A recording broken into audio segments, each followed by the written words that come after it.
maior de outros grupos que não historicamente representados no evento. As mensagens foram muito fortes, né? E nós estamos numa esfera onde a maioria das pessoas aqui sabem que que esse tipo de conduta é crime, se configura como crime. Portanto, nós estamos aqui nessa roda hoje, ainda faltam chegar mais 2 pessoas aqui, mais 3 pessoas, na verdade, para enriquecer aqui o nosso debate, a nossa roda, que nós trouxemos aqui pessoas especialistas em direito, ativistas da educação, ativistas do movimento feminista, do movimento negro também, que quer se apropriar de um discurso da tecnologia que não está posto hoje para a gente. A dificuldade, a gente sabe que a dificuldade, a gente sempre vai ter essa dificuldade, quer dizer, a gente está encontrando muita dificuldade hoje, mas a gente vai seguir em frente, nenhum passo atrás vai ser dado. Já o FISLE representou essa invasão, né?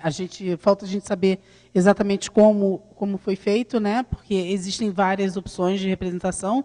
O Gustavo vai falar mais um pouquinho sobre isso, ele é advogado, ativista, militante, e vai falar sobre isso, sobre o direito na internet, sobre todas essas coisas. E a gente vai tratar dos aspectos mais simbólicos com a Cá, né? E eu trazendo uma perspectiva, e o Winnie também trazendo uma perspectiva do feminismo negro, também para a gente debater mais um pouquinho. Elas estão chegando, tá? Estão chegando, enfim, de outros compromissos, mas está aí a palavra. Eu vou passar a palavra para cá, né? Para a gente abrir com as meninas. Pode ser. A gente pode chamar o pessoal um pouquinho mais para frente, para a gente abrir uma roda aqui, ficar um pouquinho mais... Maior ainda?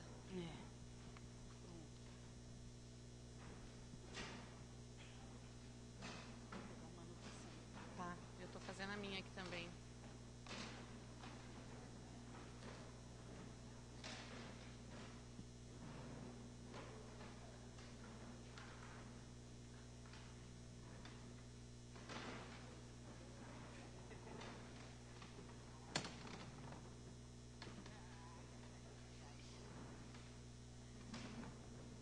Desculpa, não, que isso?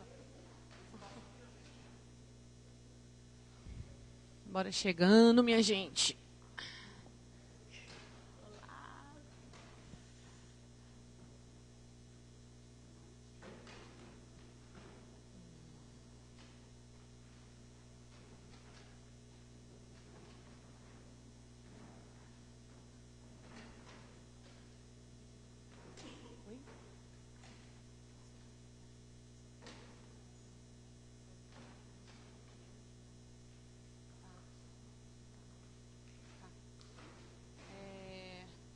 Nossa colega Marcele, né? Ela está pedindo um pouco mais de detalhe, né, sobre o que foi esse ataque,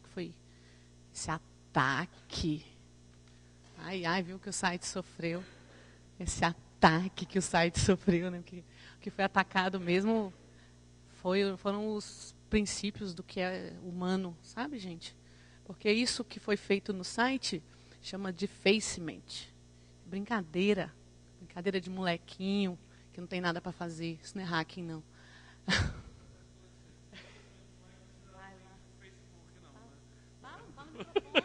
Defacement não é só que tiraram o link para o Facebook, não, tá?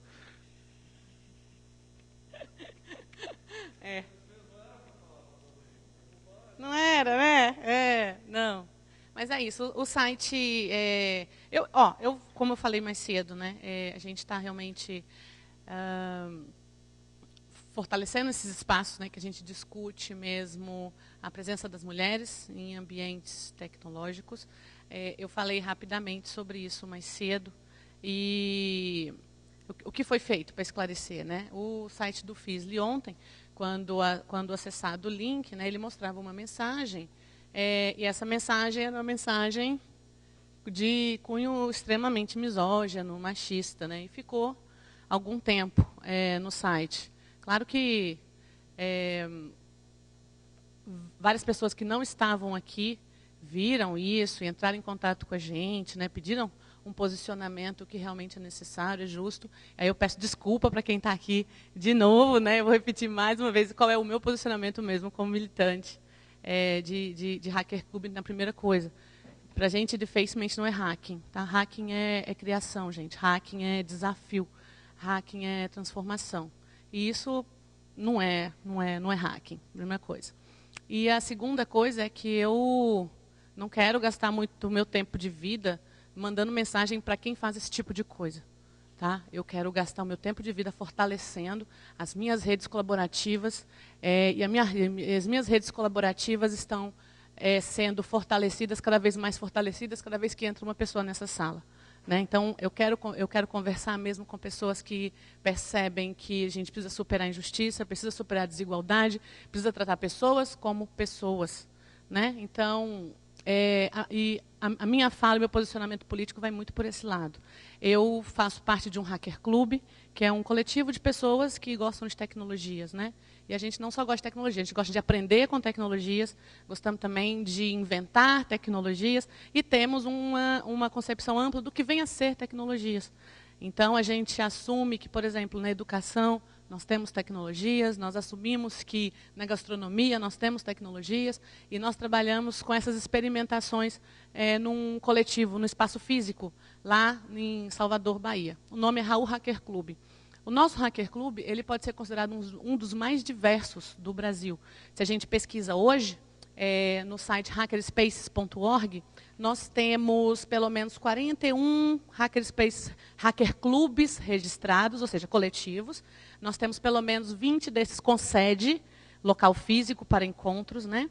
E o nosso, eu falo com muita alegria que ele é um dos mais diversos, pelas representações, pela representatividade de pessoas que tem lá dentro. Mas nós temos também alguns hacker clubes que são essencialmente feministas, como Maria Lab, que é realmente um coletivo de mulheres que buscava uma rede própria, uma rede fortalecida e, principalmente, uma rede segura. Né? E quando a gente fala de um lugar seguro, eu sou obrigada a reconhecer que, infelizmente, nem todos os coletivos de tecnologia, mesmo coletivos de tecnologias hackers, né, que eu amo de paixão, porque eu faço parte de um, mas eu também reconheço que dentro de coletivos hackers tem também misoginia, tem também machismo, tem também sexismo, tem também capacitismo. E a gente precisa mesmo conhecer o que são essas coisas, a gente precisa se posicionar diante delas. Então, a minha presença aqui é muito mais também para poder ouvir, né, as experiências que vocês trazem, a forma como vocês lidam, como vocês percebem, porque isso também me engrandece como ativista e como participante de um coletivo como esse. Aí eu vou voltar para Vivi. Certo, Vivi? Obrigada. Muito importante o que você falou sobre a gente fortalecer quem está fazendo junto com a gente. Né? Mas... E ainda bem que você pontuou no final que falou assim, mas isso precisa de uma resposta, né, na verdade. Porque, de fato, não tem como você construir sem debater o que aconteceu e para que as coisas sejam resolvidas, né, para que os pingos sejam colocados nos is, né, direitinho, da forma como deve ser. Né? Então, eu passo aqui para a palavra já para o Gustavo. O Gustavo é advogado, militante dos direitos humanos, e vem aqui dar uma palavrinha sobre sobre tudo o que aconteceu e sobre esse posicionamento aí que a gente pode, sobre as respostas possíveis que a gente pode encontrar aí. Bom, boa tarde. Meu nome é Gustavo. Eu sou advogado, sou militante LGBT e de direitos humanos. Eu faço parte do grupo de trabalho do Ministério Público Federal sobre violação de direitos humanos na internet e trabalho com a deputada Maria do Rosário, que é uma das deputadas que mais é atacada hoje em dia na internet por ser mulher, por ser feminista, por defender os direitos humanos. Então, eu vivencio bastante essa situação lá no nosso trabalho, na Câmara. E eu acho que, eu não quero dizer que eu não sou da área, né, eu não sou uma pessoa que trabalha com computador, mas eu trabalho com direitos humanos. Tenho dificuldade, às vezes, até de criar uma página no Facebook, né? Mas me esforço. Bom, eu acho que para a gente entender essa situação que a gente vive hoje, de violação de direitos humanos na internet, desses ataques, eu acho que a gente precisa entender o que move essas pessoas a fazer esse tipo de ataque. Nós tivemos, a partir do final da Segunda Guerra Mundial, um avanço nos direitos humanos em nível mundial. Nós tivemos a criação da Declaração Universal dos Direitos Humanos a partir das violações de direitos humanos que aconteceram durante a Segunda Guerra Mundial.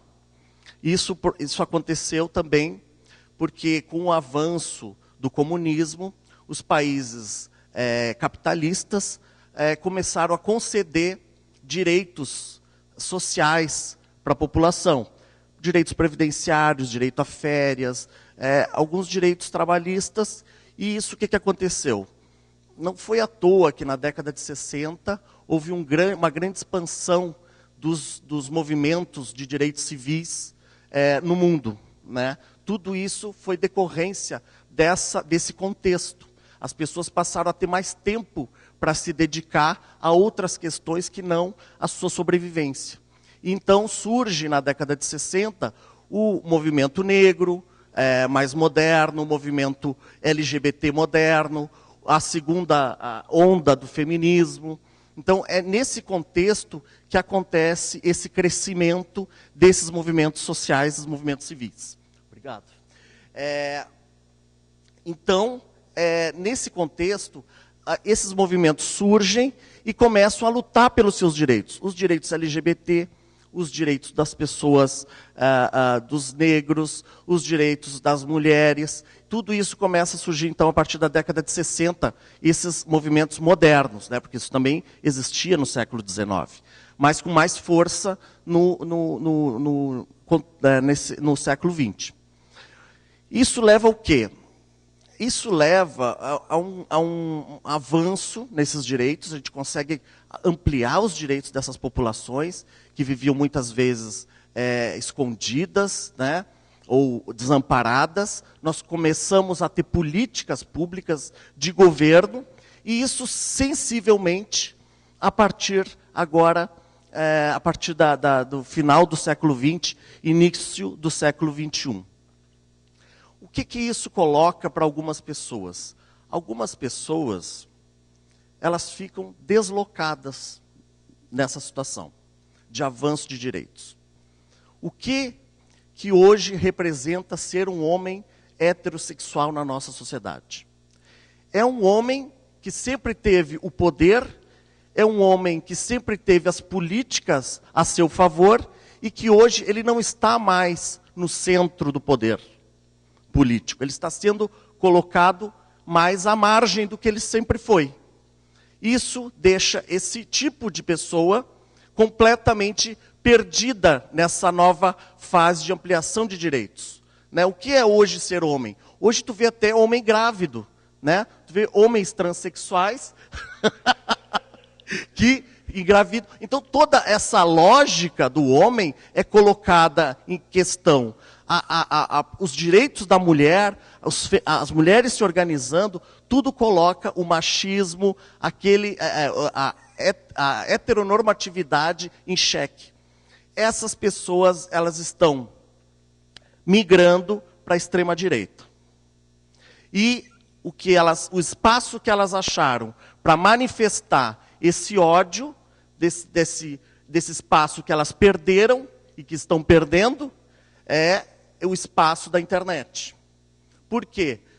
O espaço da internet é o espaço que está sendo mais propício para o crescimento desse discurso de ódio, desse rancor com as minorias, porque é um espaço que ainda o Poder Judiciário, a polícia e o Ministério Público não sabem como lidar. E aí que entram vocês, militantes dessa área. Porque esses setores da sociedade, essas instituições, como o Ministério Público, Polícia e Judiciário, precisam de pessoas como vocês. Pessoas como vocês que sabem lidar com a internet. Porque quem está no Ministério Público não sabe lidar com a internet. Eles não sabem. A lei, o Marco Civil da internet, fala em direitos humanos na internet. Mas será que nós, cidadãos, estamos sabendo exigir isso? Nós, exigindo isso, tem muitas pessoas exigindo, as que são mais atingidas, por exemplo, né? O Jean Willis, a Rosário, eles demandam muito o judiciário. Mas o retorno, vou dizer para vocês, não é um retorno que a gente espera. A justiça não está sendo feita. Essas pessoas continuam impunes. São poucas as pessoas que o judiciário consegue punir. E depois, o que acontece quando tu coloca uma mentira na internet? Ela se perpetua. Ela se perpetua e ela volta sempre à tona. Porque o site que foi condenado para tirar aquela mentira da internet, aquela mentira já está em outros sites, que não foram condenados na ação judicial. O que acontece? Aquela mentira se perpetua e ela, vez ou outra, volta à tona. Volta à tona. O episódio do ator, aquele que os tweets dele de 2009 voltaram à tona, homofóbicos, que ele foi homofóbico, tarará. Recuperaram, alguém foi lá e recuperou, copiou e jogou de novo. Então ele teve que se explicar de novo para aqueles tweets. Então, o judiciário tem discutido o direito ao esquecimento. Né? Como é que eu vou fazer, como é que o judiciário vai fazer, se eu entro com uma ação pedindo para o judiciário o direito ao esquecimento, e que uma pesquisa com o meu nome no Google não apareça aquela foto que eu estou pelado, ou aquele vídeo que eu gravei e que meu namorado botou lá que eu estou transando com ele e me expôs em público, e se eu ganhar essa ação, como é que o judiciário vai garantir esse meu direito ao esquecimento dentro da internet hoje? Então, nós temos que trabalhar muito na prevenção e conscientização. A internet é um instrumento que ele é muito positivo, mas ele pode também ser muito perverso com as pessoas, na medida em que as pessoas elas podem ser difamadas de uma forma muito ampla para o Brasil inteiro. Antes a difamação, que está prevista no Código Penal, a calúnia, ela ficava restrita às vezes a uma cidade, a uma comunidade, a um pequeno número de pessoas. Hoje em dia, a gente bota uma mentira e ela toma uma dimensão mundial. Como é que eu recupero o dano moral dessa pessoa? Que valor, como é que eu vou medir o valor que essa pessoa vai ter de indenização para esse dano moral? E isso vai adiantar? Aquela mentira vai sumir da internet? Aquilo vai se perpetuar na internet? E como é que então o agressor vai ficar? Ele vai me indenizar para o resto da minha vida? Toda vez que aquela mentira ressurgir, ele vai ser penalizado? Essas perguntas, essas questões, ainda não têm resposta. O Ministério Público não sabe como responder, a polícia não sabe, não tem tecnologia para atuar e para investigar esse tipo de caso, né? E a Polícia Federal tem, mas a Polícia Federal tem uma competência muito restrita. Basicamente, quando eu trabalhava em Brasília, na Secretaria de Direitos Humanos, quando nós fomos denunciar as páginas do Facebook de orgulho hétero, de ataque aos LGBTs, a Polícia Federal disse que não tinha nada para fazer. A única vez que ela conseguiu prender alguém foi porque a pessoa que fazia a página do orgulho, não era orgulho hétero essa página, fazia uma página lá de ódio aos gays, ela publicou uma foto de uma criança pelada. Aí a Polícia Federal conseguiu agir e prender. Então, como ficam as outras populações? Como ficam as páginas racistas que tem no Facebook? Né? Como ficam? Então, nós precisamos fazer valer o Marco Civil da internet. E os militantes da tecnologia da informação? Como é que eu chamo militantes? Pode ser? Os militantes da tecnologia da informação precisam se apropriar disso. Precisam dialogar com esses setores, precisam dialogar com o Ministério Público, nós precisamos dialogar com o Judiciário e nós precisamos dialogar com a polícia, que precisa ser qualificada para atuar nesses casos, e nós precisamos fazer valer o Marco Civil da internet. Eu acho que por enquanto era isso que eu tinha para dizer, e, bom, fico à disposição.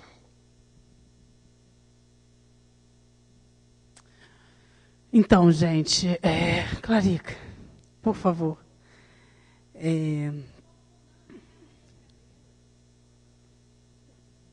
Vai trazer um posicionamento melhor para a gente sobre esse caso específico, né? Tudo bom, pessoal? Desculpa, eu não consegui acompanhar o comecinho, porque eu estou também na organização de algumas outras atividades. Queria convidar o meu companheiro Ricardo, que é também comigo, está comigo na ponta, aqui na articulação da Associação Software Livre, organizadora do FISLE 18. Né? Então, antes de mais nada, eu queria dizer que o evento como evento, e nós como instituição, a gente ficou muito triste com isso, como cada um de vocês com certeza ficou. Né?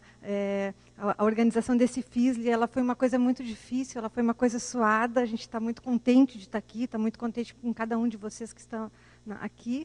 E quando a gente encontra, né, uma coisa como a gente encontrou ontem, quer dizer, o nosso site hackeado, hackear um site não é uma coisa fora do comum no nosso meio, né? Isso aí é até uma forma, né, de exercitar uma prática que a gente diz, hackear, né, se apropriar, só que não com o que está dito ali. Né, o que está dito ali realmente é mais um dos tantos discursos de ódio que a gente sabe que, ao longo do tempo, a gente teve a impressão que eles estavam morrendo, esses discursos de ódio, as pessoas estavam parando de ser racistas, estavam parando de ser machistas, estavam parando de ser homofóbicas, e, de verdade, isso não estava acontecendo. As pessoas estavam encolhidas, com medo, com um pouco de vergonha, quem sabe, constrangidas, sabendo que talvez aquele discurso ali ele não estivesse mais alinhado com uma nova ordem que a gente estava festejando, né, achando que ela estava se instaurando, mas, pelo jeito, não. Nosso trabalho de base ele ainda precisa ser reiniciado e refeito, porque o mundo continua racista, machista, homofóbico e todas essas coisas horríveis que tem aí, né, e a gente vê isso assim, atirado na cara da gente, como aconteceu ontem. A gente foi recuperar nosso site hoje, né, Ricardo? Então, assim, eu quero também ficar feliz porque essa sala tem pessoas que vieram a partir de ontem, às 5 horas, que foi quando a gente começou a organizar. Então, muito rapidamente, a resposta da sociedade, então as coisas não estão totalmente perdidas. Né? E a segunda coisa que eu quero festejar são os homens que estão aqui, né, junto conosco, mulheres, que precisamos discutir, pensar isso, né, mas junto. Né? Então, assim, há homens que também não estão concordando, não estão achando isso bom. Né? Eu vou pedir para o Ricardo contextualizar um pouquinho, porque a gente fez ontem os movimentos, enquanto associação, enquanto organização, o que formalmente precisava ser feito. Né? E a ideia aqui é a gente tirar uma posição de grupo, é a gente ter alguma coisa também como resposta de sociedade. Também, depois eu não sei com quem que eu conversei, porque tem a situação da Marielle, que é uma outra coisa que está junto, que está na mesma época, que precisa aparecer nessa nossa fala. Né? Então, só vou pedir para o Ricardo nos contextualizar um pouquinho do que foi feito ontem, quais foram os nossos movimentos como associação. Boa tarde, pessoal. Primeiramente, fico muito satisfeito de ver vocês aqui discutindo esse assunto. Quando ontem à tarde me falaram, hackearam o site, fizeram um defeito no site, é coisa da vida, isso acontece em muitos sites. A gente, ok, equipe técnica, vamos botar essa naba no ar de novo, vamos ver o que... Aí a gente viu a mensagem que dá para qualificar, eu não sei se o dicionário brasileiro, o dicionário de português tem uma palavra, ou duas, que possa classificar pessoas que fazem esse tipo de coisa. Nós somos uma sociedade diversa, né? É da sociedade ser diversa. Existem homens, existem mulheres, existem negros, brancos, amarelos e um monte de outras cores. Tem pensamentos de direita, pensamentos de esquerda, pensamentos de meio, pensamentos para lá e para cá. É fundamental que todos tenham o direito de se manifestar, desde que não interfira nos direitos dos outros. Quando a gente viu a mensagem que foi postada, imediatamente nós tomamos duas medidas. A primeira delas, construir uma mensagem de oposição àquilo denunciando o que aconteceu, e nós então publicamos essa mensagem. E a segunda foi, evidentemente, de forma mais administrativa, registramos um boletim de ocorrência. Então, está registrado. A gente conhece, eu estava escutando o Gustavo há pouco, a gente conhece a polícia, sabe os instrumentos que a polícia local possui para fazer esse tipo de investigação forense. São parcos recursos, poucas pessoas efetivamente tarimbadas com tecnologia para fazer isso. Mas aqueles que o fazem, e até é interessante, o atual chefe de polícia aqui no Rio Grande do Sul, ele é um hacker, é um cara interessado nesse assunto, faz parte de vários fóruns de hackers, ele gosta muito desse assunto.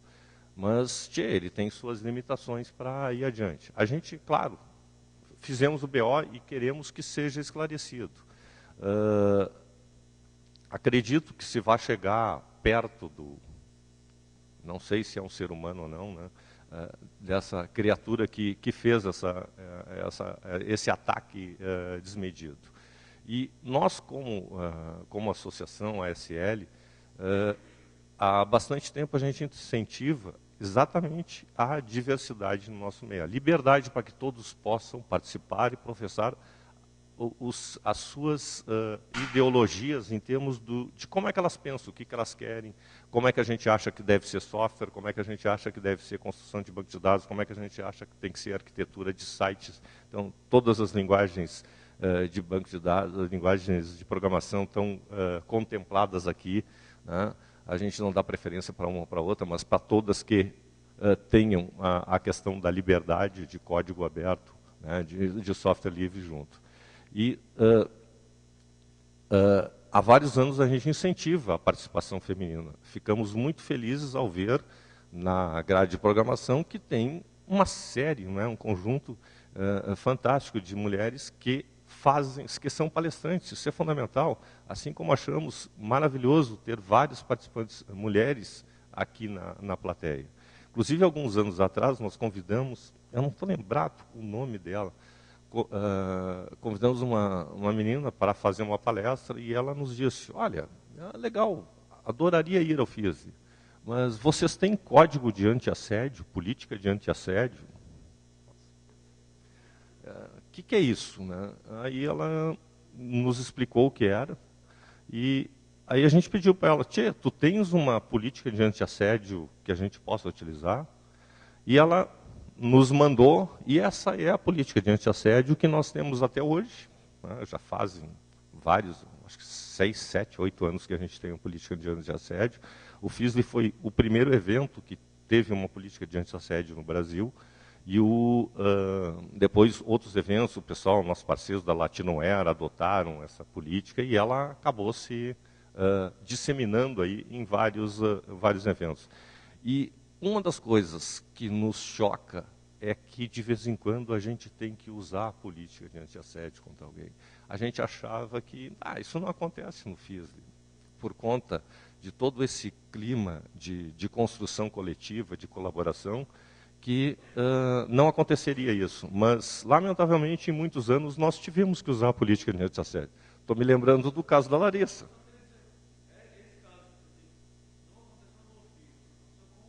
Isso.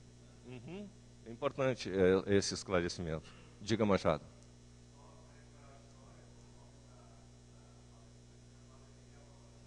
Legal. Isso, Valéria. Uhum. Isso aí. Tá aí, o cara que fez o convite está ali. Por isso que ele está lembrado, ele fez. Toda essa história que eu contei foi ele que fez. Tá? Mas isso mostra assim, a nossa preocupação. Cara, a gente não sabe, ok, vamos construir esse negócio. Me dá alguma ideia e a gente implementa. Então, assim, quando acontece, a gente fica muito triste. Pô, é um saco ter que estar chamando o fulano aqui. Dizer, pô, meu amigo, que barbaridade que tu fez. É extremamente constrangedor. Mas que pena, né? Quando acontece, a gente é obrigado a agir. Nesse caso, espero que as autoridades tenham a condição de identificar a criatura que fez isso e tentar chegar a alguma punição. Mas como o Gustavo fala, são raros os casos em que a gente consegue alguma punição com esse tipo de coisa. Muito lamentável. Mas nós, como instituição, a gente preza a liberdade. E ao prezar a liberdade, evidentemente, nós vamos querer que todos que aqui venham tenham a maior tranquilidade de estar aqui discutindo os seus aspectos técnicos, filosóficos, históricos, para melhorar a nossa sociedade. É isso. Pessoal, está aberto aqui o microfone. Vamos socializar a fala. Quem é que...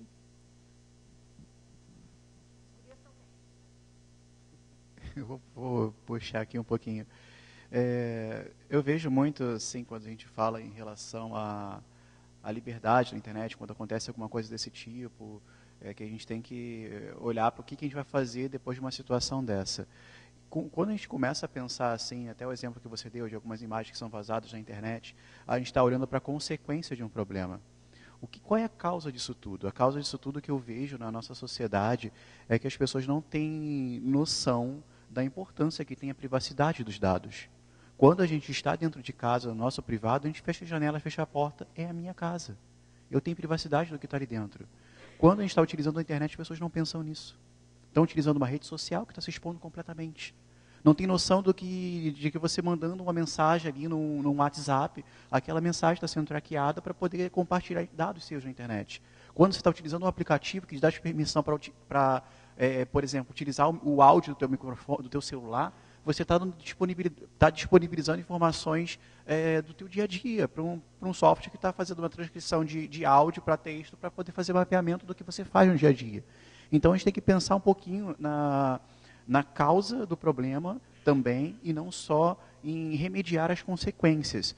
E em relação à parte do site, um ponto importante é que, beleza, o site sofreu um defacement, mas a gente tem olhado para a segurança do site do Fidget também, a gente tem se preocupado com isso. Aí levanta um outro ponto, a gente está num fórum de software livre. A plataforma do Fidget é livre, ela é open source. Eu consigo dar uma olhada no código-fonte para poder avaliar, ver qual foi a causa do problema, como é que o indivíduo conseguiu. Isso aí também é um ponto interessante para a gente debater. Como esse indivíduo conseguiu fazer esse defacement? Se ele conseguiu por uma brecha aqui, a gente tem que resolver isso, botar um patch de segurança lá no source do site do Fidget, para que outras pessoas que estão organizando eventos similares ao Fidget também possam utilizar isso. Então, assim, são alguns questionamentos que a gente tem que pensar um pouquinho também, né? Se a gente está num fórum de software livre, a gente tem que dar um retorno também do código e tal. E essa dualidade de causa e consequência, que tem que ter uma reflexão sobre isso também, né? Que a gente debate muito consequência do preconceito, mas não vai em resolver a questão da causa. São pessoas que às vezes não têm acesso à informação, não sabem como utilizar os meios de comunicação, os meios digitais, utilizar o computador, utilizar o mecanismo de busca, qual mecanismo de busca utilizar. Isso é uma reflexão que a gente tem que fazer também, né? Porque depois que está na internet, é aquele problema que você falou, já era. Já foi difundido no mundo, como é que você vai exigir a privacidade depois que já foi difundido no mundo? A gente tem que discutir o que causa as pessoas se expondo tanto assim na internet, né? Que é um risco. Às vezes não se pensa, poxa, eu estou me expondo aqui, mas eu sou um indivíduo, poxa, o que vão querer dos meus dados? O que vão querer da minha rede social? Isso não tem valor algum. Mas você é uma persona. Os teus dados podem ser utilizados para fazer algum crime na internet. Sem você nem ter noção, sem nem você mesmo ser o autor daquele crime. Você tem um perfil, tem um Facebook, tem um Instagram que pode ser utilizado para cometer algum crime. Ou podem utilizar esses dados para cometer algum crime com você mesmo, né? Porque ao tempo inteiro a gente está informando onde a gente está, lá no Foursquare compartilhando no evento que a gente está, compartilhando a localização com o Google Location Service, traqueando em todos os lugares que a gente está. Isso é uma invasão de privacidade que também deve ser discutida em um evento como esse. Não, e imagine uma pessoa que comete um crime rumoroso. No Brasil não tem pena perpétua. Mas, por exemplo, a Suzane von Richthofen, toda vez que ela vai receber um benefício de progressão de pena, que ela vai receber volta toda a história do crime volta à tona na internet. Então, assim, a pessoa nunca é esquecida.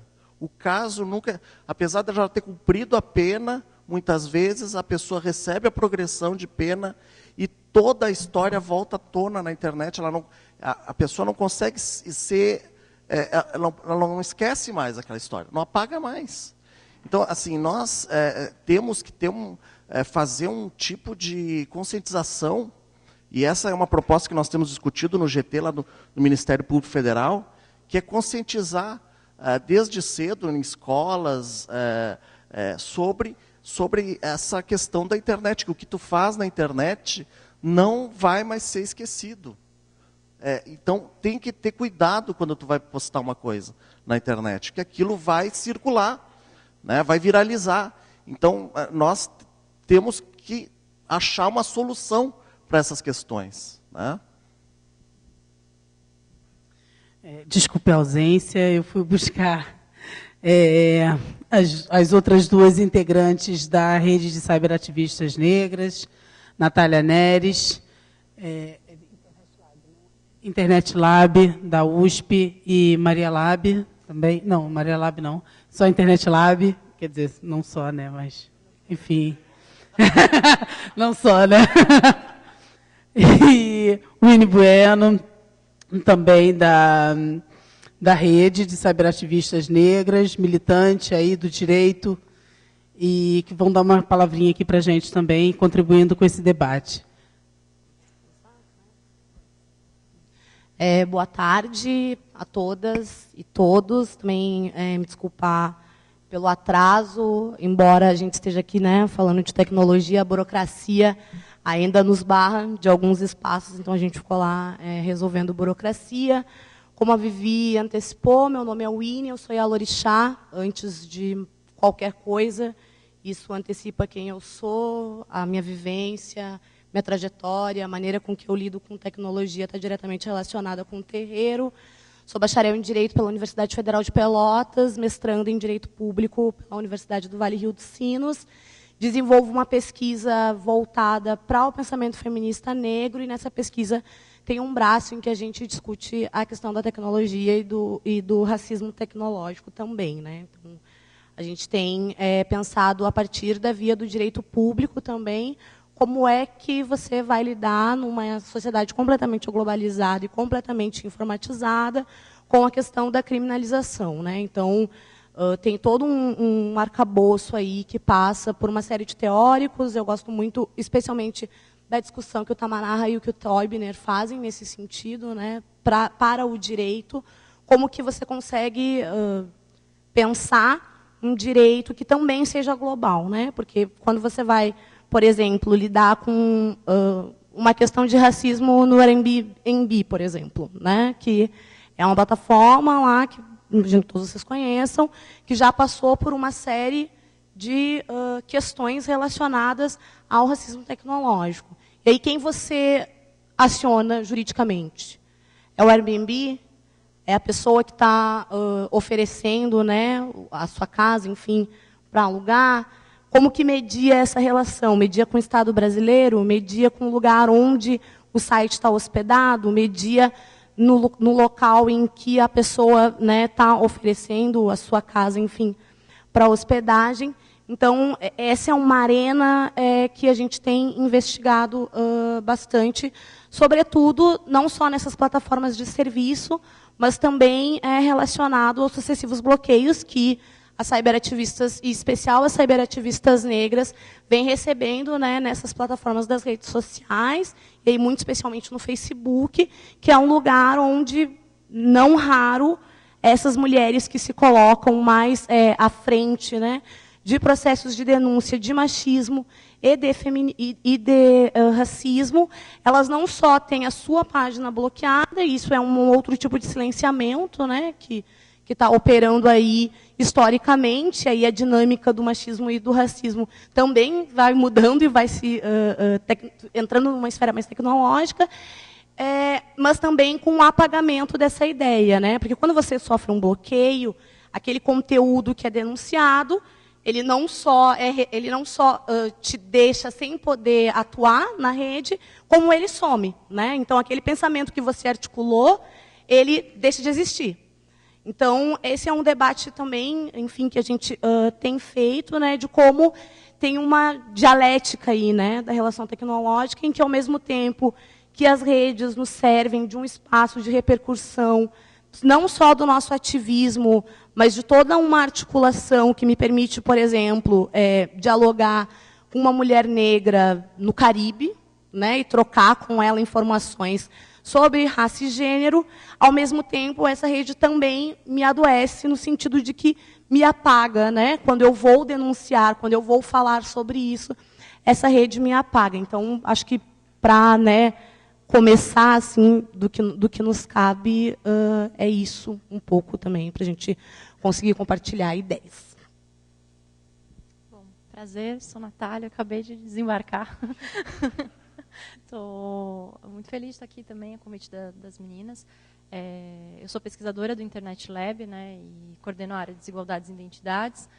Basicamente, o que eu tenho feito também, participando da rede de cyberativistas negras, é também ser um ponto de apoio para essas denúncias, por conta dos contatos que a gente tem com os grupos de policy das principais plataformas, né. Então, é um assunto que me toca também enquanto militante. Eu também sou uma das administradoras de uma página no Facebook que se chama Preta e Acadêmica, que também tem muita visibilidade e, eventualmente, também sofre essas questões todas, né, de racismo, enfim.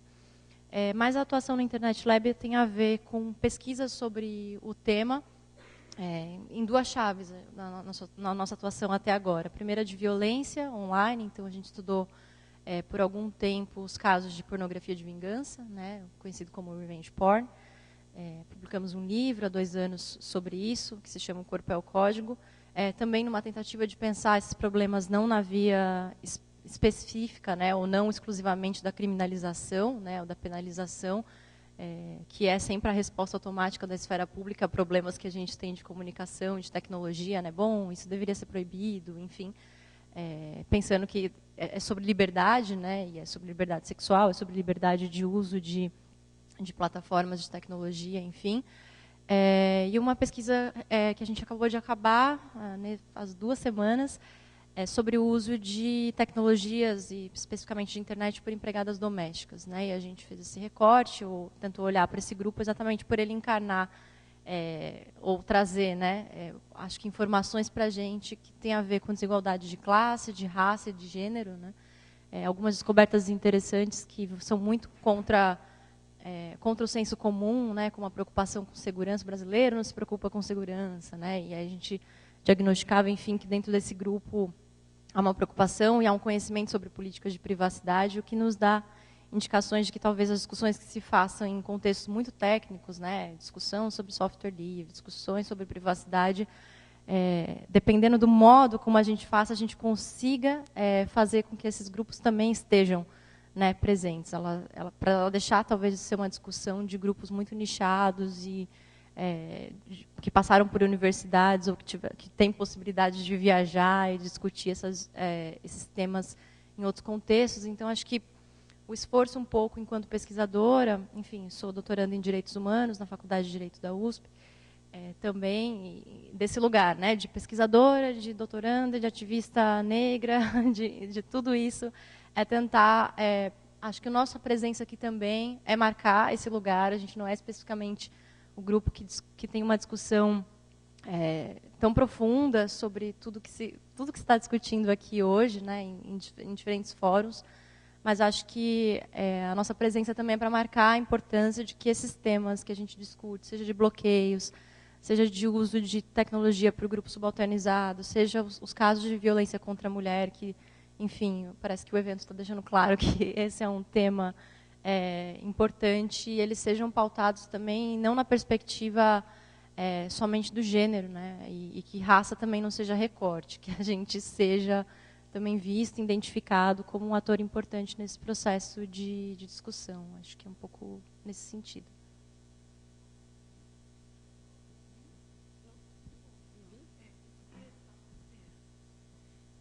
Então, como a gente estava lá embaixo resolvendo esse problema burocrático, eu acabei não pegando uma parte sobre a resposta que a gente poderia dar ao fórum, uma resposta do fórum que a gente poderia dar para essa manifestação de misoginia. Alguém, por favor, pode passar para, antes dos comentários, só fazer um resuminho sobre essa resposta, se ela apareceu, o que foi dado? Porque eu tive que descer. Bom, quer falar, Ricardo? Porque no caso, Clarica e Ricardo, né, fizeram esse posicionamento, né, do que a ASL fez. Aí o Ricardo falar, né? O Clarica está aí. Não? Não está agora. Tá, sobrou. Como é que é? Olha só, legal, a gente institucionalmente fizemos uma nota curta atacando o ataque. Agora, nós estamos abertos, eu acho que cartas ou documentos suplementares são bem-vindos, exatamente para reforçar essa questão. Se existe um coletivo que está interessado em divulgar algum manifesto, nós certamente daríamos guarida e divulgação a esse manifesto. Então, fiquem à vontade. Sim, foi registrado um boletim de ocorrência. Não, nós fizemos um boletim genérico lá dizendo que foi feito o ataque com cunho machista, etc, etc e tal. Não sei se nós fizemos certo, né, é importante, porque nós acabamos não nos assessorando muito sobre como fazer isso. Nós achamos, olha, é importante registrar o ocorrido para que não passe em branco. Então, nós registramos da forma mais, eu diria assim, de uma forma primária, e isso, claro que a gente, tendo o boletim, nós podemos trazer informações complementares, inclusive no próprio boletim há o compromisso de que nós levaremos informações complementares.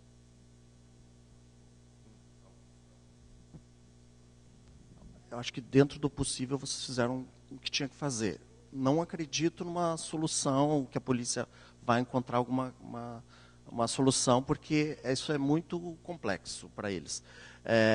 Eu acredito muito numa resposta comunitária a esse tipo de situação, né? Eu acho que a justiça ainda não está preparada para atender o que a gente precisa para responder esse tipo de situação. Então, eu acho...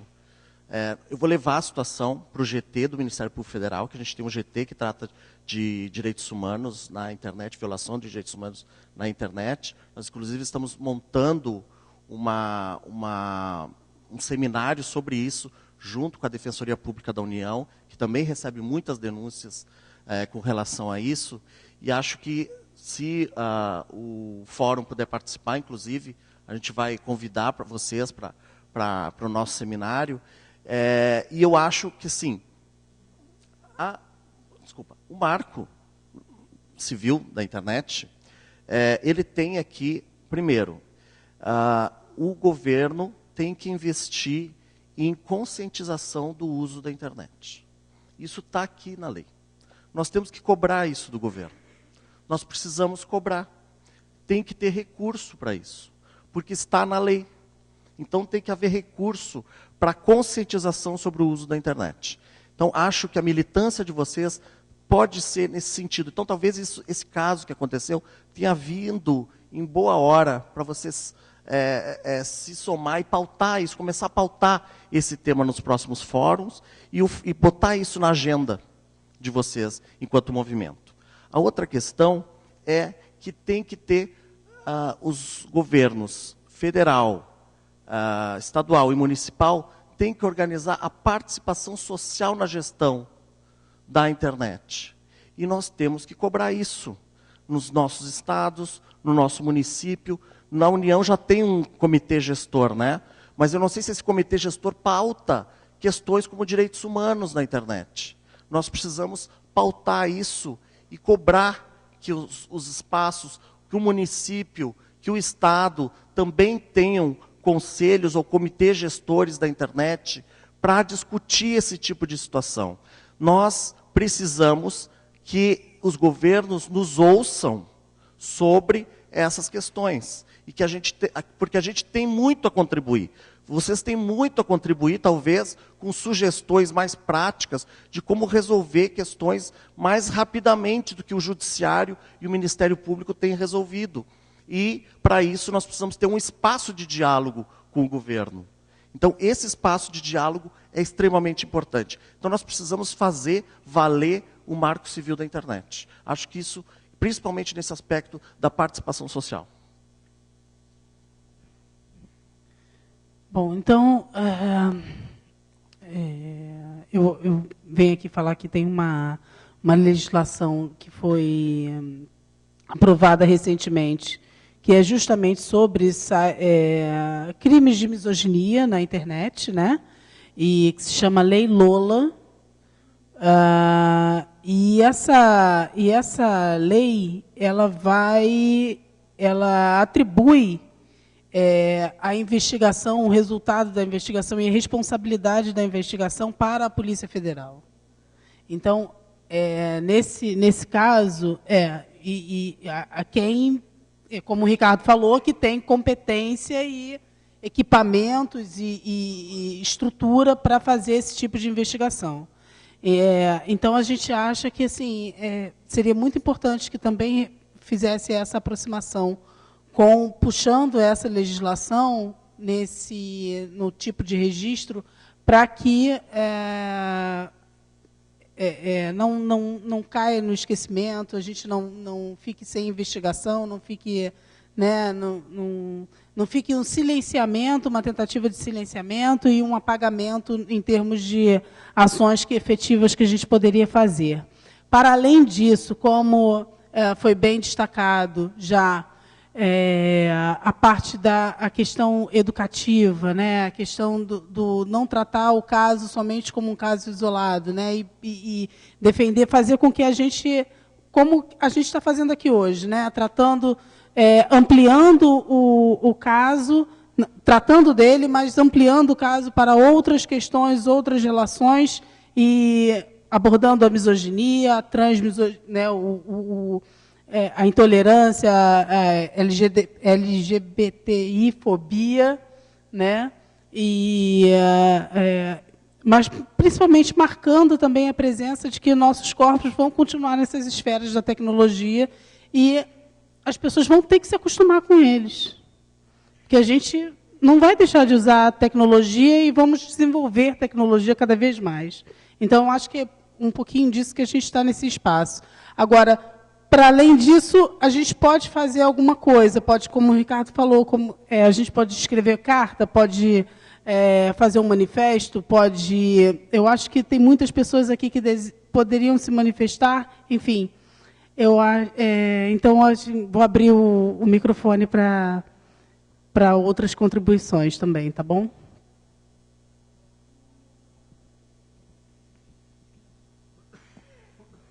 Oi, boa tarde. Meu nome é Marcele. Eu trabalho na Procuradoria-Geral do Estado.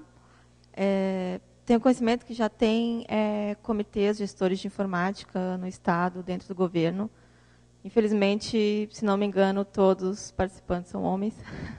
Então, é bem complicado entrar no governo realmente para fazer essa mudança.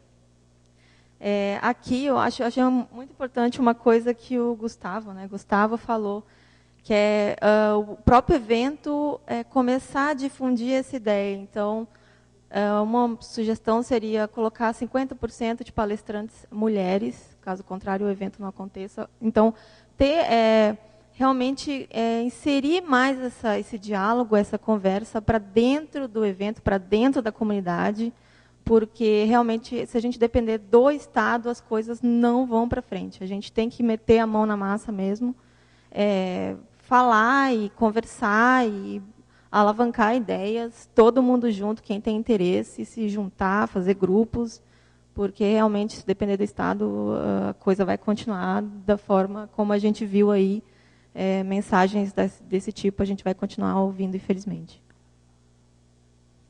Mais alguém, gente? Microfones abertos.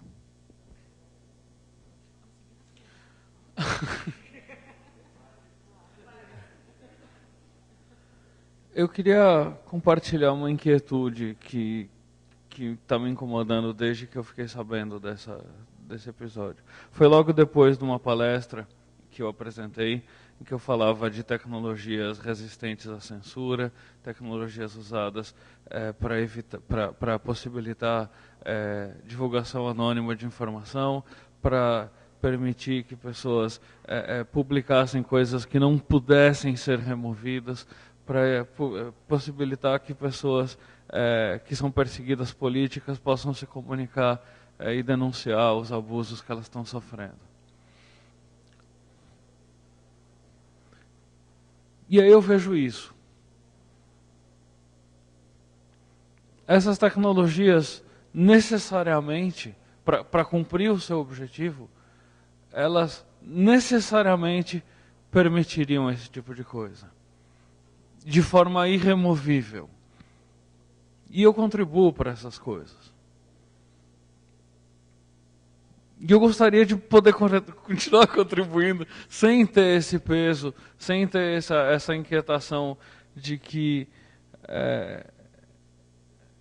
enfim, eu tô suportando, apoiando, dando força, enfim, para essas coisas que eu definitivamente não quero apoiar. Aí eu lembro que tem casos, tem episódios aí em que alguém tenta suprimir uma informação que é de interesse público, e eu vibro quando o efeito Streisand faz com que a coisa se espalhe mais ainda, né? E aí eu lembro que fala que liberdade de expressão não é só para aquilo que a gente concorda, é especialmente para aquilo de que a gente discorda.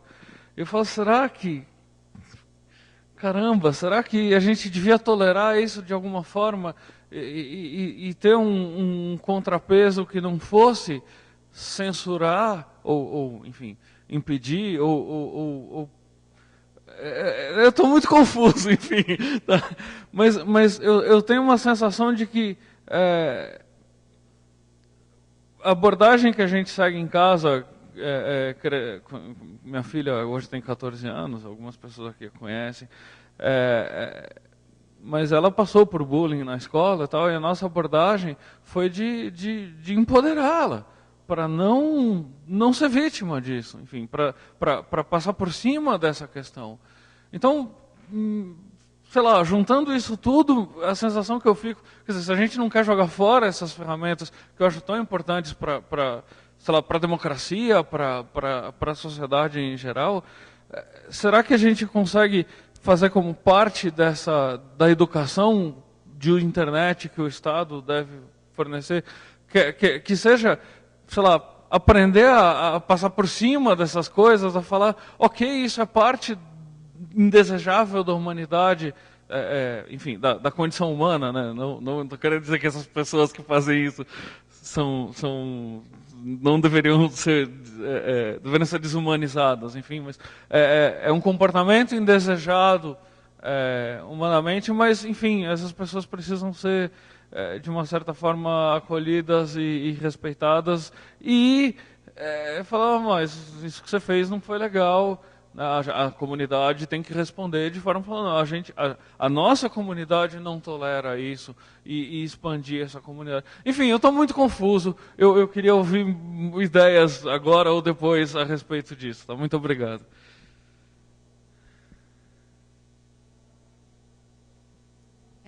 Mais um e depois a gente volta por causa do tempo. Estou preocupada com o tempo. Mas vamos ver. Boa tarde. Fazendo um adendo que você falou, combinando com o que esse jovem falou, sim, a gente contribui, e eu acho que a gente tem que contribuir sim para a privacidade, que eu acho que esse é o o grande objetivo, né, das nossas contribuições é, na verdade, o fundo da verdade é que a gente quer que a internet seja algo em que qualquer pessoa possa usar, certo? Esse é o nosso objetivo. Nosso objetivo é que as pessoas usem. A internet, a gente sabe como ela é por dentro, a gente sabe, tipo, é muito fácil você entrar, baixar o Tor, entrar no Onion lá e ver a verdade sobre o que dê anonimidade para as pessoas, o que elas fazem. É muito simples você entrar no Tor e ver aquilo muito de perto. Aquilo é muito chocante. A primeira vez que eu vi foi muito chocante. Então, quando você pega a internet na sua essência, a anonimidade, o fato de você poder acessar e disponibilizar coisas de forma anônima, você acaba dando poder para as pessoas fazerem isso. Então, o nosso objetivo de dar a privacidade, dar e fornecer privacidade para as pessoas, justamente a segurança, para que as pessoas tenham cada vez menos problemas com o que a gente chama que é o opt-in, que é o problema que você colocou, que a gente faz isso diariamente em todos os sites, em todos os lugares, que a gente entra no site de compras e tenta comprar anônimo, porque eles pedem um e-mail, ou eles pedem, sei lá, seu CPF. Através do seu CPF, pensa que das mais atômicas das informações, seja o e-mail ou o CPF, você consegue...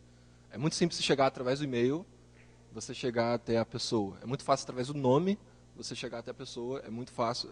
E tipo, por meios muito simples, como Google, como, sei lá, Receita Federal, ou se você estiver em qualquer país, você consegue o registro ID nacional, whatever ID nacional o país usa, você consegue chegar à pessoa e obter infinitos dados dele, desde nome até... Porque isso tudo está público. E, teoricamente, tem que ser público, né? Porque o nosso país justamente fornece isso publicamente. Então, a gente vive uma dicotomia, a gente vive uma contradição muito grande, que a gente quer que a internet, e ela foi feita para isso, Tim Berners-Lee deu a internet para a gente presente com esse intuito de que todo mundo use. Mas a gente vai para sempre viver essa contradição, assim como a gente vive na sociedade, eu acredito, né? A gente fornece liberdade para muitas pessoas, né? O argumento de muitos conservadores, a maioria deles, né? Tipo, fala um monte de discurso de ódio, mas liberdade de expressão. Entende? É muito análogo à nossa sociedade no sentido de que você dê privacidade para as pessoas, mas até as pessoas que causam mal vão ter privacidade. Então, estamos fazendo ruim? Eu acho que não. Eu acho que a gente está protegendo as pessoas desinformadas dessas pessoas ruins. E eu acho que a gente deveria continuar fazendo isso. E, ao mesmo tempo, a gente também tem o dever de tentar parar essas pessoas. Só que, ao mesmo tempo que a gente protege, essa é a contradição, ao mesmo tempo que a gente protege essas pessoas, a gente acaba ajudando, às vezes, acaba ajudando mais ou menos essas pessoas. Né? Tenta se criar backdoor, a ideia é que não tenha esses... tentar, como o Facebook tem, eles tentam ser imparcial, que na verdade não é, tenta ser parcial, mas aí você vai lá e denuncia. Tipo, para mim não faz o mesmo sentido pessoas denunciarem páginas de movimentos movimentos de negros e feministas que levantam movimentos de minorias e eles simplesmente responderem positivamente a denúncias contra esses movimentos. Que para mim não é nada imparcial isso. Na verdade, são pessoas que simplesmente são contra certas ideias e eles vão lá e acabam com algo que uma criança chorou lá para eles e falaram, não gostei daquilo, e eles falaram que tiraram. Então, só complementando mesmo o que você falou, isso é uma contradição realmente, ela é muito profunda, a gente pode ficar aqui o dia inteiro discutindo isso. Mas eu sei que existe um movimento inteiro sobre isso, muito grande. Eu gosto de dar o exemplo do Telegram. O Telegram é um excelente exemplo, porque a gente não sabe onde ele está hospedado, com que ele está hospedado. Ele é open source, mas até certo ponto ele é open source. Mas eu sei que ele tem essa proposta de você deixar tudo seguro. E ao mesmo tempo é notório que pessoas fazem coisas erradas com o Telegram, desde comércio de armas e pessoas, pasmem, mas isso existe, tipo, e é muito bizarro. E eles tentam, de alguma forma, eu não sei como, eu não parei para ver isso exatamente, mas mesmo com todos os mecanismos de privacidade, eles tentam, de alguma forma, parar essas iniciativas ruins, né? Então, eu acredito que tem uma esperança por trás dessa contradição, tem alguma resposta. Eu não sei qual, mas eu acho que o que a gente faz, que a gente preza pela privacidade das pessoas, para que, tipo, minha mãe, que não sabe usar, tipo, minha mãe, professora, tipo, 40 anos atrás, fez curso de datilografia, não sei nem exatamente o que é isso, mas que é para que ela consiga pegar o celular dela, colocar as informações dela e ela não ser vítima de qualquer pessoa que tem acesso à informação que ela colocou ali numa tela, que para ela é simplesmente inofensivo. E que aquilo pode simplesmente acabar com a vida dela. E é isso. Eu queria fazer um comentário por conta da inquietação do Alexandre, e moças também, suponho que vão comentar também, a partir do que a gente está conversando, que eu confesso que eu estou louca para ouvi-las mais.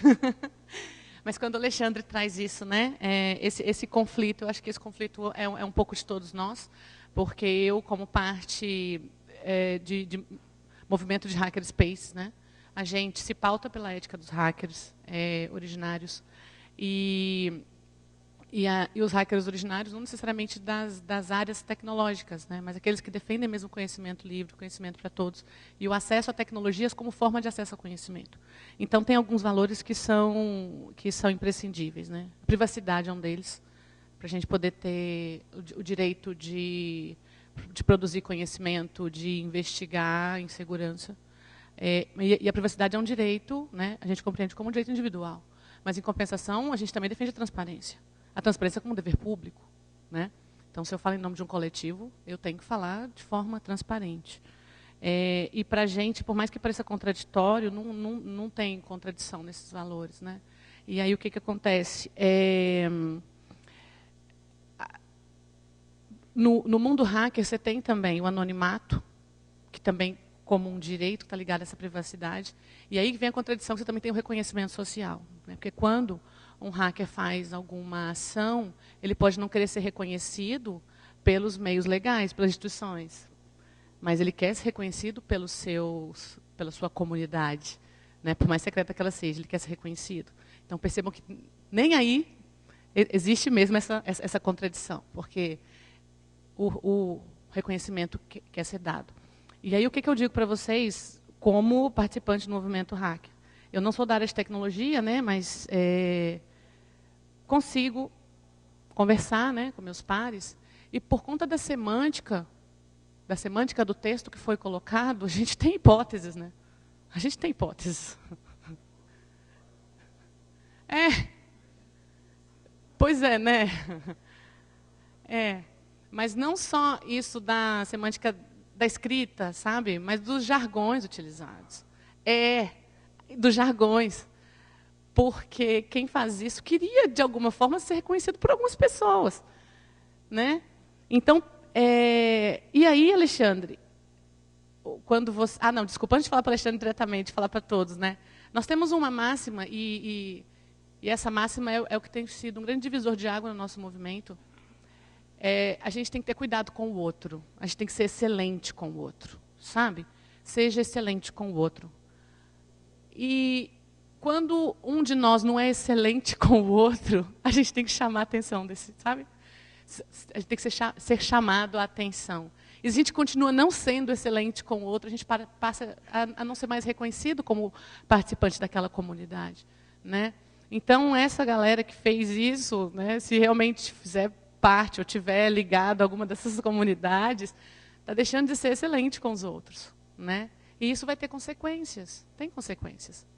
E aí, para poder deixar o Alexandre um pouco menos inquieto, acho que a gente tem que continuar assim defendendo isso, só que a gente precisa realmente se politizar no debate, tá? Porque, e cada vez mais, porque isso que a gente viu, isso não é conhecimento, a gente defende conhecimento livre, a gente não defende preconceito livre. Isso que a gente viu não é conhecimento, é preconceito. E tem uma outra coisa, isso que a gente viu não é opinião. A gente defende liberdade de opinião, a gente não defende crime. E isso é crime. Então, a gente precisa mesmo politizar, sabe? Então, Alexandre, se tranquilize. A gente está no caminho certo. Eles é que estão no caminho errado. Elas, as pessoas que fizeram isso, é que estão no caminho errado. Aí não fiquem quietos, não. Vamos continuar a nossa luta.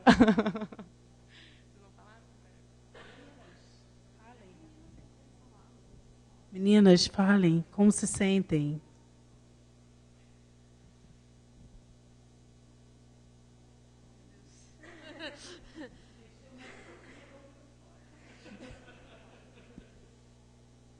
Boa tarde. Bom, eu sou Vanessa, eu faço sistemas na UFSC, que é a Universidade Federal de Santa Catarina, fica em Florianópolis. E eu vim com as minhas colegas, é a primeira vez que a gente está vindo no evento. Ontem, inclusive, a gente foi na sua palestra, e a gente achou a tua palestra muito legal, e principalmente no momento que tu parou exatamente o assunto da palestra, para falar que aquele era o nosso local, sabe? Que a gente realmente deveria estar ali. E, nossa, a gente foi para casa assim com uma impressão super positiva do evento, sabe? E eu participo bastante da comunidade Python. Foi assim que eu fiquei sabendo do ataque, enfim. E a gente ficou a noite inteira debatendo sobre isso. Então, acho que, às vezes, a gente está um pouco esgotada já do assunto. Não que seja ruim, é ótimo.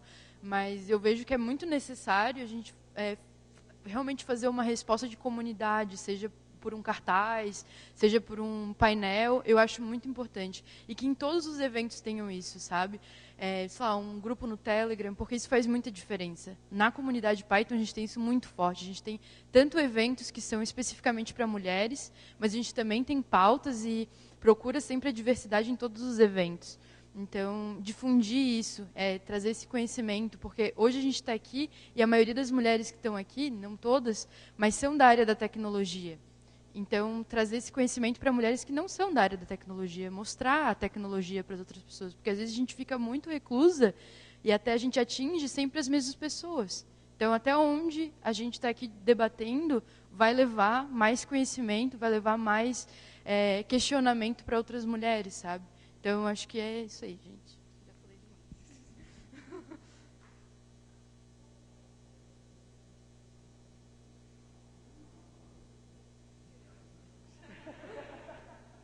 Mas dessa vez foi por afinidade, não porque como você não se mexeu, mas você é assim. Então... A culpa é dele também. Eu tô aqui, a culpa é dele também. É tudo culpa do Machado. Eu também faço parte de algumas comunidades Python, de Django Grovers e tal.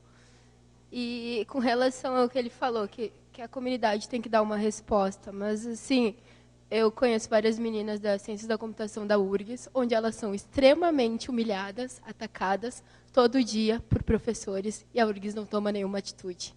E se elas tomam essa atitude, elas são mais humilhadas, não só pelo aquele professor que humilhou, quanto por outros professores que apoiam a atitude daquele professor. E vai denunciar para quem? Se a própria Universidade Federal não toma uma atitude. Recentemente não, aconteceu com uma amiga minha na... não é federal. Como é que é aquele campo da Restinga? O IF. O IF da Restinga, onde a minha amiga estava sofrendo, ela era a única menina na turma dela. O professor sempre atacava, ela procurou todos os locais do IF e não conseguiu. Aí ela veio falar comigo. Cara, tem uma professora minha, eu faço filosofia na URGS. Tem uma professora minha que ela é muito engajada nessa causa. Eu vou ver se tem alguma forma, porque é federal igual, de tu, sei lá, de repente, se for o caso, ir na delegacia, para ver se assim eles te notam. Aí a minha professora falou com uma professora dela, que falou com o professor, mas assim, se ela não me conhecesse das comunidades, que é para programação para mulher, independente de ser negra ou não, para a mulher, ela ia continuar o semestre todo sendo, tipo assim, desprezada, humilhada, e não tinha o que fazer, sabe? Então, sim, eu concordo plenamente com o que a colega falou, 50% da produção, sinceramente, eu acho que 90%, porque, assim, tem que chegar tombando, não é para fazer, tipo, não é para fazer número, é para aparecer, vocês mexeram comigo? Tem uma frase da Angela Davis, que eu não vou me lembrar agora, que ela disse, vocês mexeram comigo, então agora, vocês bateram na pedra, agora vocês vão ver alguma coisa nesse sentido. E é isso aí, porque 50% das mulheres em um evento do ano que vem não vai fazer diferença se no outro ficar, tipo, essa minoria, entendeu? E não estou falando só desse evento do Filhos, eu estou falando de geral. Porque aconteceu em outros eventos, também casos de machismo, que foram totalmente ignorados. Tipo, não foi nada, sabe? Cara passando amor em mulher não foi nada. Tu é fresca, sabe? Isso daí é, tipo, cara, desprezível. E a gente quer se botar nesses lugares, mostrar que a gente está presente, mas chega lá, a gente fica com medo. Ontem eu participei de uma palestra de uma amiga minha aqui no FIDS, onde tinha vários homens, e eu acho que eles vieram mais para desafiar ela. E ela mostrou que veio, ela respondeu todas as perguntas. E os próprios homens admitiram, eu fiz as perguntas porque eu achei que tu não tinha embasamento. E eles reconheceram que ela estava certa, que ela tinha o conhecimento, e que pediram desculpa, ela inclusive, mas não é sempre assim. Eu acho isso extremamente importante, temos que estar muito mais presente. Eu fui no evento do Google na Arena, eu não me lembro se era 1.000 ou 2.000 pessoas. E eu acho que se tinha 20 mulheres, não tinha 50 mulheres. Não tinha, eu posso garantir. E as poucas que tinham eram das comunidades de Python, que as mulheres já se conhecem, uma conhecendo. Tu vai, porque se tu não for, eu não vou. Sabe, essas coisas, porque a gente não se vê nos lugares. E isso daí, é foda.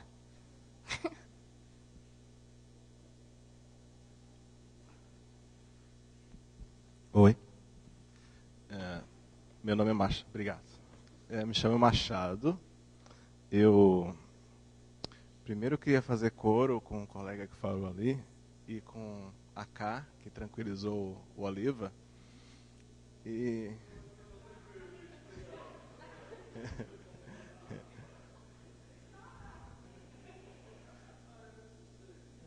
os que me conhecem sabem que eu sou o típico técnico chato. Então vou falar umas tecnicalidades assim, porque eu sei que nem todo mundo aqui é da tecnologia, alguns falaram isso e talvez tenham outros também.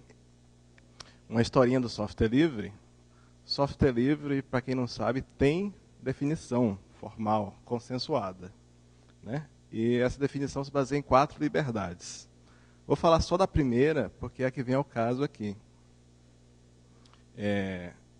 Software livre, ele é livre para ser usado para qualquer fim. Isso é uma coisa escrita em pedra, digamos assim, escrita em bits, pelo menos. Então, eu acho que é um valor que a gente não deve duvidar, né? Eu sei que o Oliva já está tranquilo, mas se persiste a angústia em alguém, eu acho que é bom isso. E eu lembro também de uma historinha que eu ouvi na minha família, que tem um ditado popular que diz que o direito de um termina onde começa o direito de outro, que é um ditado popular bem idiota, né? Porque eu gosto mais de uma variante dele, que é a liberdade de um se multiplica na liberdade do outro. Então, essas defesas que a gente faz de liberdade, anonimato, e permitir denúncias, ajuda, por exemplo, a que existam plataformas, um sonho, quem sabe um dia tão populares e difundidas como o Facebook da vida, em que uma página da UIN nunca vai ser bloqueada, né?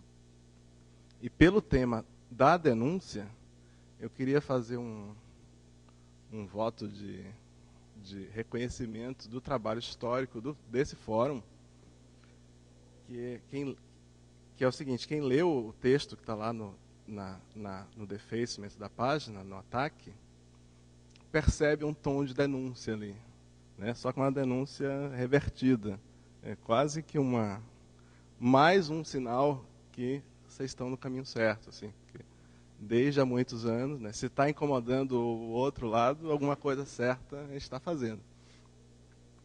E, por fim, eu queria falar da proposta dos 50% de mulheres.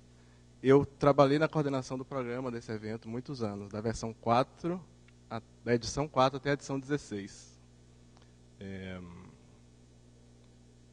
Eu, historicamente, diria que não dá. Não dá porque não tem submissão, porque não tem isso, porque não tem aquilo outro.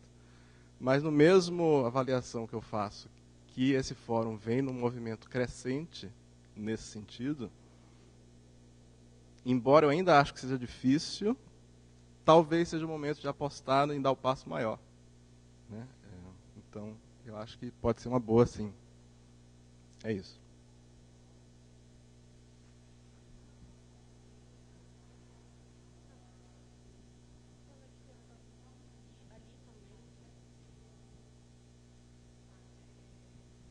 Talvez a minha fala fique descontextualizada, porque eu queria... Como é que é teu nome? Desirê. Eu queria só contar para a Desirê que o IFET, a Escola Técnica da Restinga, as pessoas que trabalham lá têm que saber que na base dela tem a história das mulheres líderes da Restinga. A Maria Guaneci, a Maria do Rosário, que foi nossa parceirona para isso, eu era professora na época. Então, a gente ter conseguido levar aquela escola técnica para lá, que a gente chamava assim na época, foi o trabalho das mulheres lideranças ali daquela comunidade. Então, as pessoas que estão exercendo esse machismo ali, eles precisam saber disso. Eles estão dentro de um espaço que só existe naquela comunidade graças ao trabalho de muitas mulheres. Homens parceiros também, mas majoritariamente daquelas mulheres.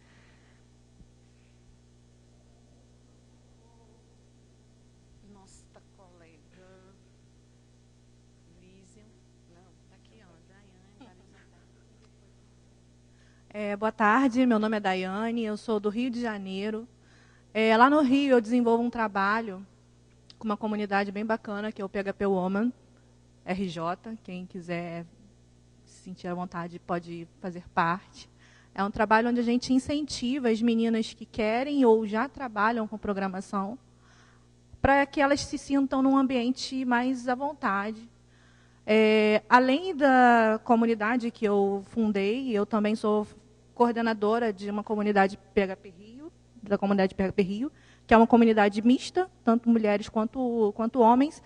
E eu, particularmente, nunca senti na comunidade preconceito por ser mulher. Muito pelo contrário.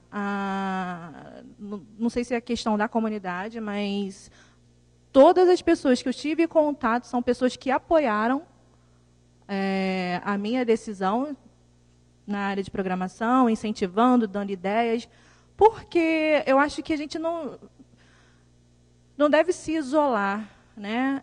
Muito pelo contrário, a gente tem que aparecer com relação da porcentagem ser 50% mulheres e homens. É uma decisão muito bonita, mas isso é inviável, porque tem muitas mulheres que elas ficam oprimidas, não vão por insegurança palestrar, não vão participando de eventos, porque elas se sentem um pouco inseguras. E isso eu acho que vai acontecendo gradativamente. Houve esse problema no FISLE esse ano, acredito que serve para fortalecer muito mais a próxima edição, porque aí sim as mulheres podem aparecer muito mais. E dizer que esse caso isolado que teve aí no FISLE, onde essa pessoa fez, né, essa denúncia, nós estamos aqui dedicando o nosso tempo, adquirindo conhecimento, muitas delas palestrando. Eu não tive a oportunidade de assistir todas as palestras, mas, enfim, coisa que quem fez esse ataque fez lá na ignorância do seu anonimato. Então, nós estamos numa posição assim, bem não é nem superior, mas assim, nós temos coragem de dar a nossa cara a tapa, e o outro lado não, né? E a mensagem que eu quero deixar é que a gente tem que, sim, aparecer, fazer o nosso espaço valer a pena. Não acho justo separar mulheres de homens. Tem muito homem que colabora, chega junto, incentiva que a gente estude. O meu maior incentivador foi um homem, e por conta dele eu me espelho muito e pego todas as dicas. E se hoje a comunidade está crescendo, eu estou crescendo enquanto profissional, enquanto pessoa, foi porque alguém lá atrás, não necessariamente mulher, me incentivou também. Então, não podemos separar. A gente tem que juntar e fazer valer a pena cada momento da nossa vida.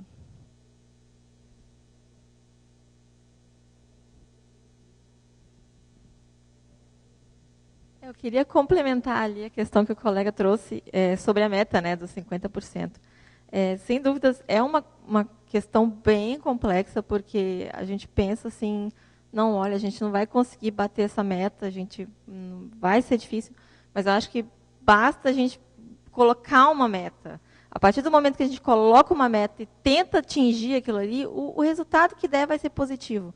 Agora, se a gente não colocar meta, não discutir e achar que não, é impossível, e deixar aquele projetinho lá na gaveta, a gente nunca vai avançar. Então, tem que ter uma meta, coloquem 50% que seja e vejam o resultado. Vejam se conseguem realmente levantar bem mais mulheres, inclusive até a questão da publicidade, colocar mais mulheres na publicidade, na informática. Inclusive, isso é uma questão importante, porque eu sou formada em ciência da computação, eu toco bateria, então toco guitarra e faço tudo que, sabe, sempre foi um campo masculino. Então, a gente quebrar esse paradigma já é uma situação bem difícil. Então, se a gente coloca uma meta e coloca mais mulheres na computação, foto de mulher no computador, é tão difícil a gente achar isso, foto de mulher programando é muito raro. Então, a gente coloca isso publicidade, sabe? É trazer a questão a persona da mulher realmente, colocar isso em exposição, que a gente também pode ocupar esses lugares. Eu acho que isso é a questão mais importante. A questão da gente chegar nessa meta de 50% é só um detalhe. A gente chegando, batendo 20, 30, já é uma vitória para a gente, assim.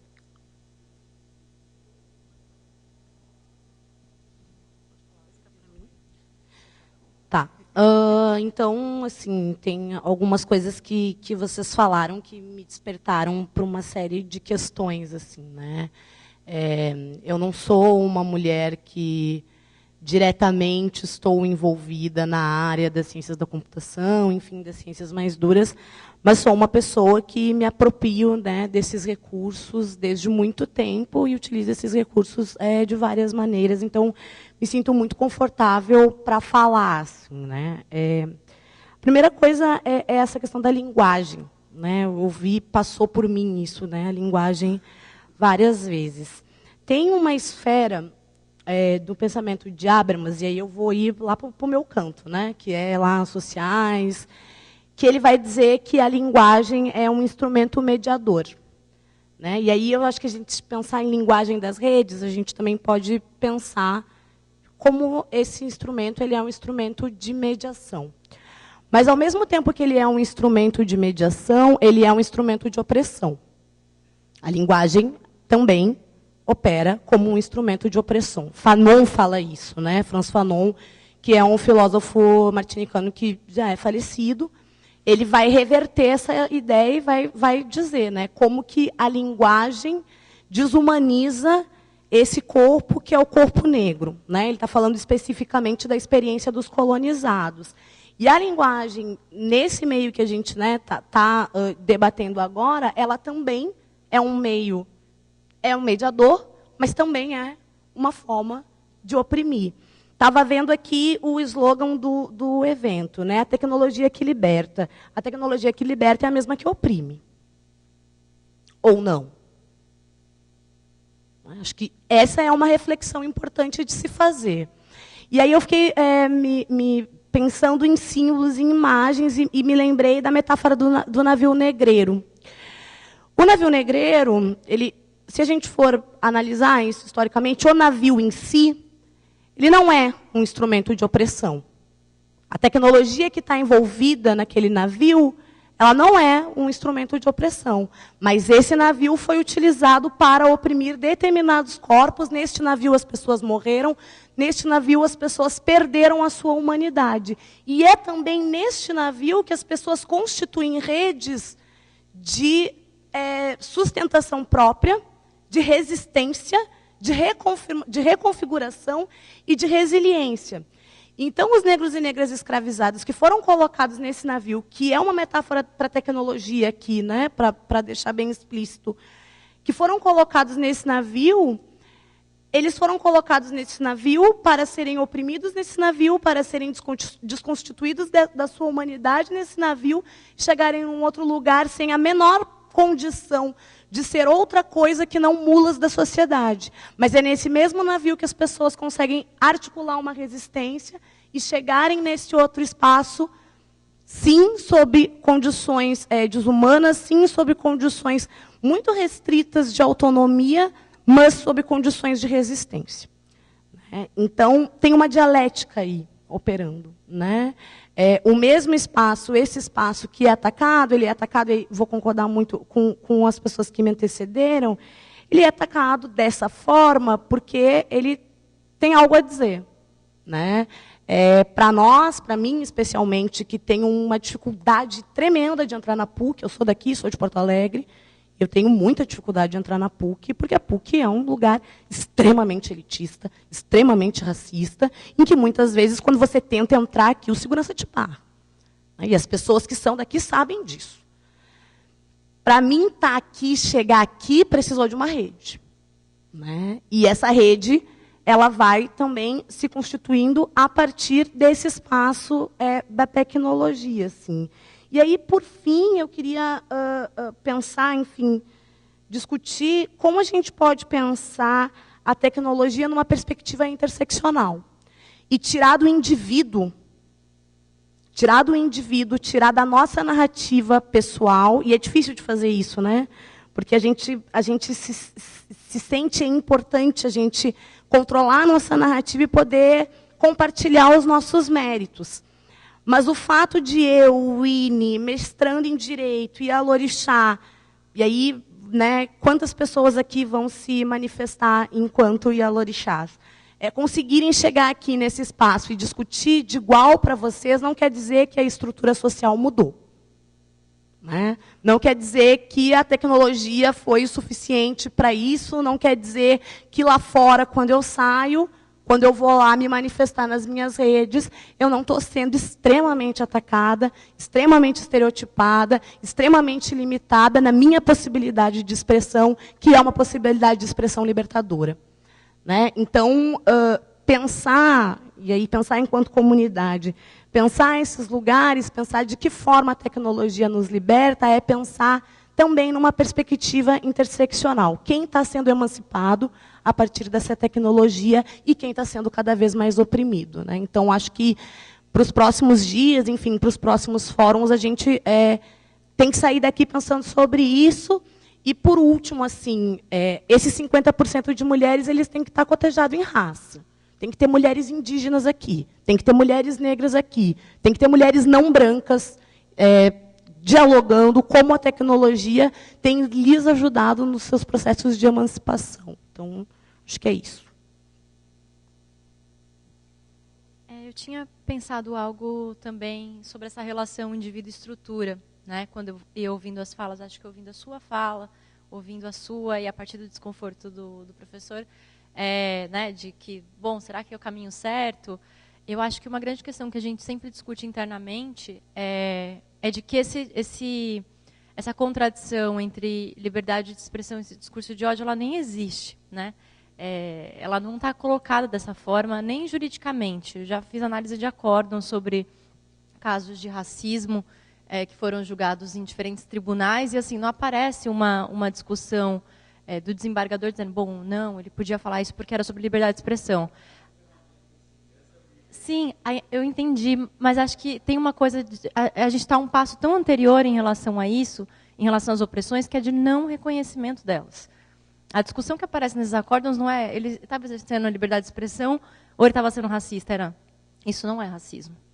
Isso não é misoginia. A misoginia é um termo novo, a Lei Lola foi aprovada 2 meses atrás. A gente vai demorar muito tempo para o judiciário também entender e para o Estado entender. Eu concordo com a colega de que esperar, né? Acho que a gente precisa apostar, de certa forma, mas esse vocabulário, né? O racismo, a misoginia, o antirracismo, enfim, ele não aparece, essa contradição ela não aparece nas instâncias que decidem o que é crime e o que não é crime, por exemplo. Então, acho que uma coisa importante de dizer é que é isso, né? Não é opinião.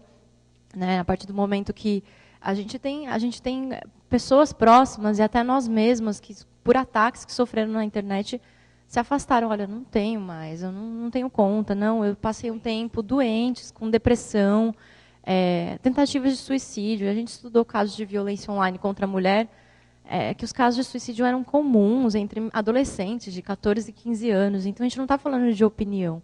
Então, essa contradição entre liberdade, eu acho que a gente pode ficar muito tranquilo em relação a isso, porque a gente consegue definir muito bem.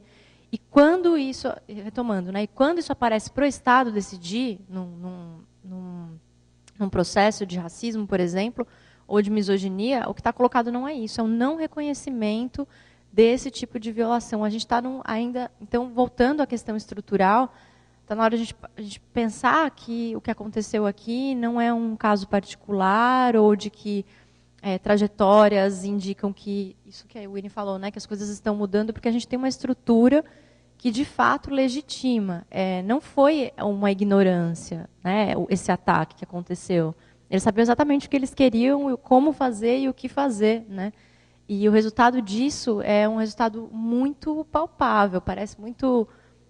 Mas é um afastamento mesmo, que começa lá embaixo, na graduação, né? Começa com as diversas formas de assédio. Então, a gente está falando de um problema que é estrutural e que a gente tem que pensar estratégias estruturais para lidar com ele. A gente não pode pensar como casos que a gente resolve, né, individualmente, caso a caso. Acho importante a gente se manifestar, fazer cartas, mas entender também que faz parte de toda a opressão que acontece fora da internet, fora da tecnologia, ela vai aparecer nesse espaço. E cada vez que pessoas vão se colocar, cada vez mais, né, pessoas trans, pessoas negras, a comunidade LGBT inteira, enfim, isso a gente tem que estar preparado para entender que isso vai acontecer de forma cada vez mais frequente. O que aconteceu aqui é um prelúdio, né, de exatamente dessa contradição, né, do olhar para o navio e ver que ali também tem potência. Então, acho que esse é um ponto interessante de se pensar e colocar também. Gente, o nosso tempo se esgotou.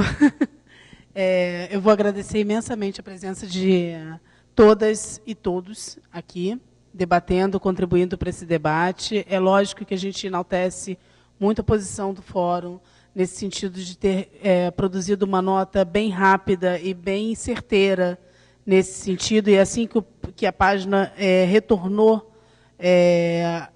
ao ar, né, que a página, quando voltou ao ar, já veio com a nota e dando essa satisfação, e dando a satisfação do que tinha acontecido, e dando a satisfação sobre o posicionamento do Fórum. Isso é muito importante para a gente se sentir também um pouco mais à vontade nesse espaço, né, diante desse ataque.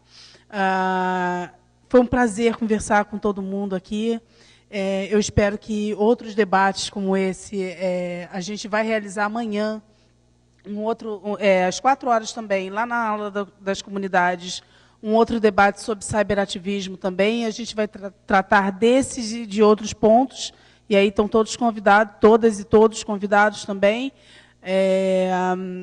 E é isso, gente. Mas o nosso tempo realmente está bem encerrado. E, claro. Deixar um convite, que eu vi que teve um encaminhamento bacana de a gente garantir a presença das mulheres, né, no próximo FISLE, e eu acho que isso já fica feito aqui para todo mundo que está aqui, né?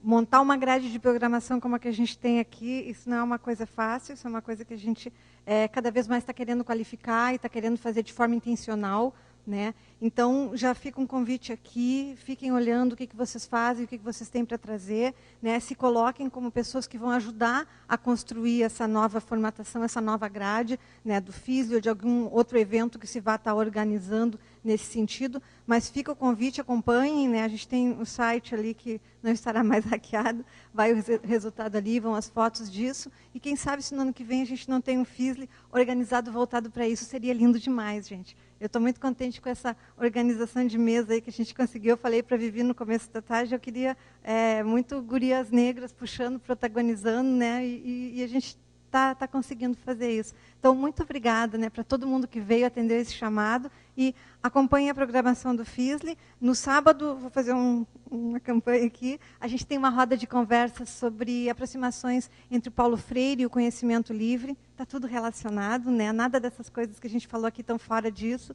Ela começa a acontecer a 1h, as pessoas que estão aqui, grande parte dela, cá, o Oliva, quem mais que está... vão estar participando dessa roda. Sintam-se todos convidadíssimos. Estou com um materialzinho aqui, se vocês quiserem dar uma olhada. Tá? Beijo no coração de todo mundo.